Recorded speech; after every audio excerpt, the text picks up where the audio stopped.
পান্দনা নামের পরি রাজের করে লাগবো। আমরা এখন যাইতাছি সাদা বাবার বুকলো, চল। আচ্ছা কার কাছে লইলেন আমার কালাম? তুই আরে চিনস না? সারা পৃথিবীর লোক হেরে চিনে। হ্যাঁ একটা বই লেখছে, পরি ধরার গর্জন। হ্যার বই নিহাইরা প্রত্যেকটা মানুষ সবাই তান্ত্রিক হইতাছে, ঘরে ঘরে তান্ত্রিক হইতাছে। আচ্ছা আসলে তুই কোন তান্ত্রিক দেখা হইতাছি? তুই তান্ত্রিক দেখবি কই?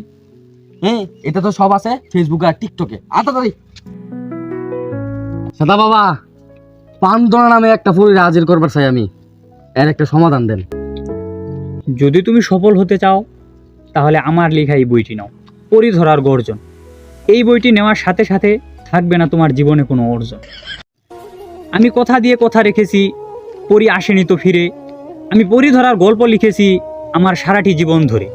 আমি অন্ধকারে আগরবাতি জ্বালিয়েছি, পাইনি পরির খোঁজ। আমি পরির অপেক্ষায় ছিলাম, পরি নিজেই হয়েছিল নিখোঁজ। পরি ধরার গর্জন, পৃষ্ঠা নাম্বার লিংচং পং। সাদা বাবা, এটা তো আমনে মন্ত্র কইলেন না, এটা তো আমনে কইলেন ছন্দ।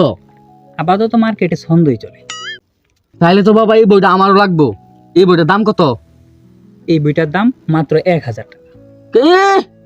এই বইয়ের দাম 1000 টাকা? 1000 টাকা হাতে নিয়ে এরা যদি আমি পুরি ডাক দেই, এমনি তো সেল সেলাই আয় পড়বো। সাধু বাবা, এই বইটা আমি 1000 টাকা নেম, তো এই বইটার বিশেষত্ব কি? এই বইটার বিশেষত্ব হলো এই বইটা আমি নিজ হাতে লিখেছি। দেখি দেখি।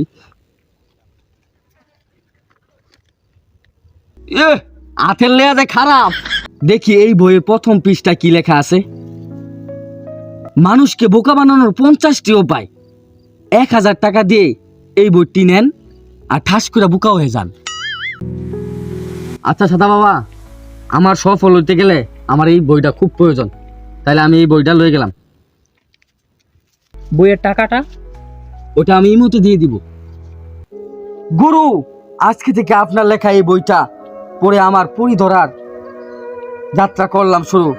পরি ধরার গর্জন, পৃষ্ঠা নাম্বার লিংচং পং। আপনাদের কাছে ভিডিওটি যদি ভালো লাগে অবশ্যই বলবেন।